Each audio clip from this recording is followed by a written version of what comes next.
Hi. This is a do-over for our yesterday's live stream about questions about retirement that we hear often. Yesterday we had technical difficulties, so it's a take number 2. All right. What questions do we hear often about retirement? One of the questions is, what returns should I shoot for in my retirement accounts? And basically, in other words, people are asking what returns are considered to be good, what returns are considered to be poor, and how much money they should look to make. Well, that's question which the answer there is it depends. Most importantly, it depends where are you in life. Are you in your accumulation phase where you are years and years away from your retirement? Or are you coming close? Are you counting days till the big day when you are finally free? Maybe you are already retired. Totally two different stories. When you are accumulating money, obviously, the higher the returns, the better. Your account grows faster. However, we all know that with higher returns comes higher risk, right? Also, if you don't have a pension from your employer, maybe if you are away from retirement, you have years and years to go, maybe there is a good way to go, there's a good solution, is to set up an account which will provide a private pension for you and will be a little bit on a conservative side return wise. However, will be less risky, and that account which will be building up pension for you. That's something to consider. If you are approaching retirement, if you are close to your retirement or retired already, average returns don't matter much. Again, when you are accumulating, you are contributing money to your account, and if the stock market declines, if the stock values decline, then you buy more shares at a lower price, then they recover, your account grows, it's fine, you have time. When you are already retired, this account replaces your income, right? So sequence of not the average return, but the sequence of returns now matters more. So maybe you don't need to look for 15 or 18% return on average every year. Maybe you need to focus more on how volatile, how bouncy and choppy is your account. Declines, how often declines happen, because the last thing you want to do is to withdraw money from your account when your account is down. So now let's say you had $1 million in your account, it declined 20%, now you have 800,000 and you're taking 100,000 out. So now you are taking a bigger chunk from your portfolio. Now it's more difficult for it to recover. Well, obviously, hopefully, you are not going to take $100,000 when your account is down, but life happens and sometimes you have to. So when you are in retirement, it is important to avoid the downturns, to protect yourself from the downside. And that leads to another question: how do I protect my savings from the stock market downturns? That's when, again, principal protection programs come in place, and we don't suggest that you put all money in there because then the returns are more conservative than the stock market returns. However, in the principal protection program, appropriately structured annuity plans, your money, or life insurance retirement plans, if you qualify, your money will be protected from the downside. And when the credit is credited to your account, when returns are credited to your accounts, you'll get to keep them forever.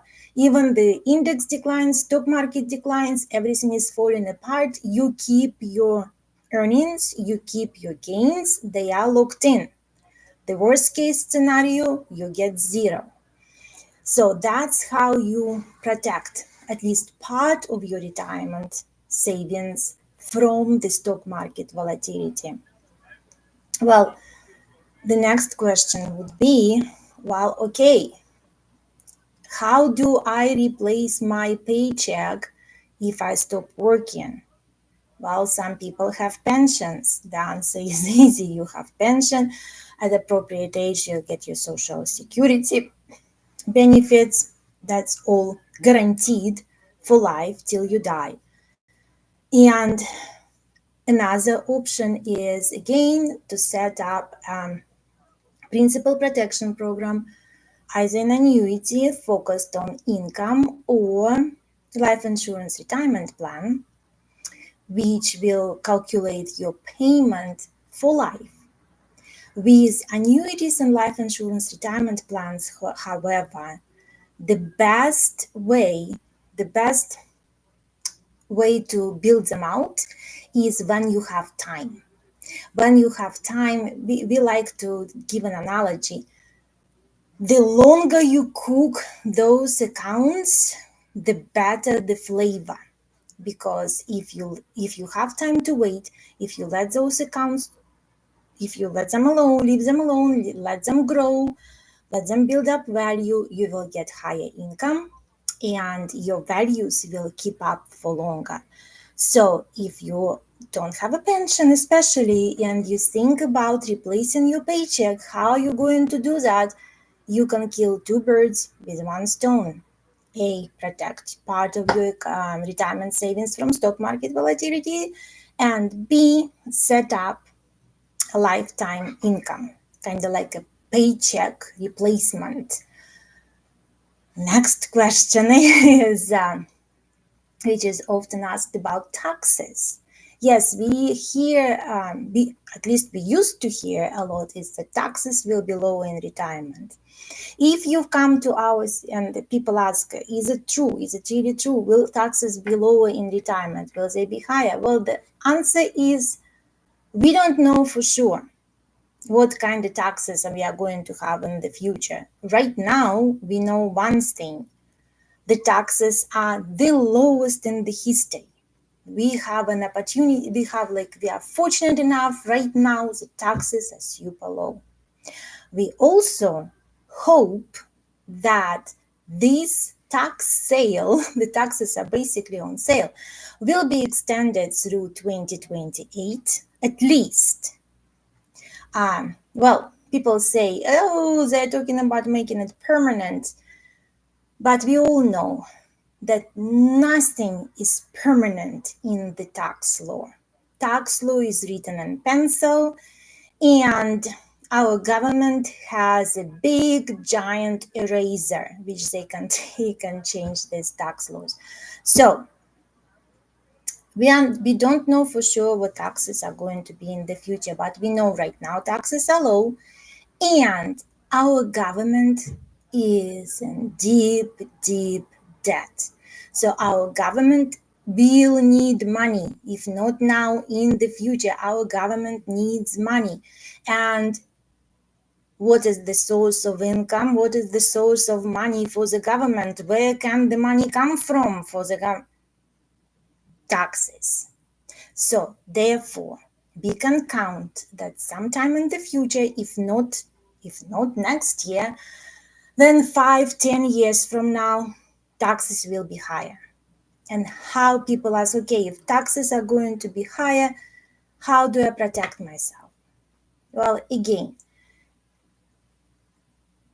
we talk a lot about moving your, many people save their money in 401ks, IRAs, retirement accounts, SEPs, simple, you name it, defined benefit plans.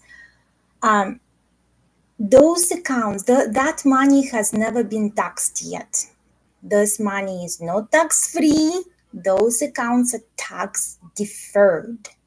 So we'll be paying taxes on that money in the future.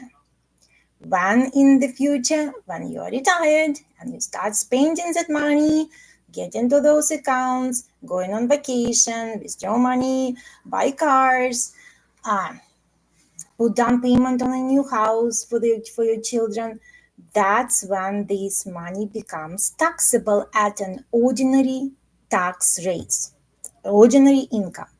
So how do you avoid that future taxation?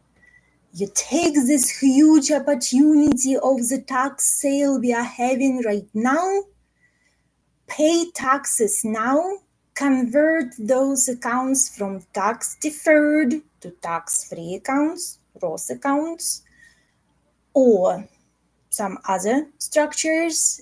Roth accounts are the most common. And so you convert, you pay taxes now at a lower tax rates, and then your account will be growing for tax-free forever. You'll be using this money tax-free forever.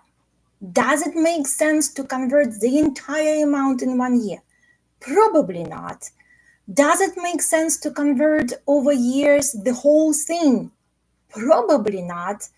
I included the link to a tool we have where you can estimate. You just put the size of your account, your age, your tax bracket right now, current tax bracket. We are assuming the taxes stay the same for now because we cannot project the future. So basically you put all this information in, and you will see the estimated tax on that tax deferred account, which you are going to pay over lifetime. And then it will give you an idea if you want to convert or if it doesn't make sense. However, we can go further. If the future taxes look scary, we can go one step further. We can calculate how much money you can potentially save if you convert in 1 year, if you convert in 2 years, 5, 7, how long do you want to stretch those conversions? I wouldn't go too far in the future though in calculations, just because again, we don't know what is going to happen 10 years from now, right? Well, this is part of our questions which are often asked. We hear often in our office when people come. If you have other questions, email them to us, text me. The phone numbers are in the description. Leave a comment and we'll address them in the future. Use that tool. We have that little link where you can see how much taxes you might be liable for over the lifetime when you start using your tax deferred account. And let us know if you want to have more details, like calculate the schedule of conversions. And hey, you can use it or not, it's up to you, because you know what we think? The best decisions are made when you have the information, right? At least you know what you have and you know what you can anticipate. All right, this is Serenity Wealth Management. We'll see you next week on Thursday. We are not going to see you because we will be in Mexico. So next week there will be no broadcast, but we're going to have it the week after on Thursday at 3:30. Have a wonderful time, wonderful weekend. Stay cool. It's going to be a hot weekend, and reach out. We'll talk soon.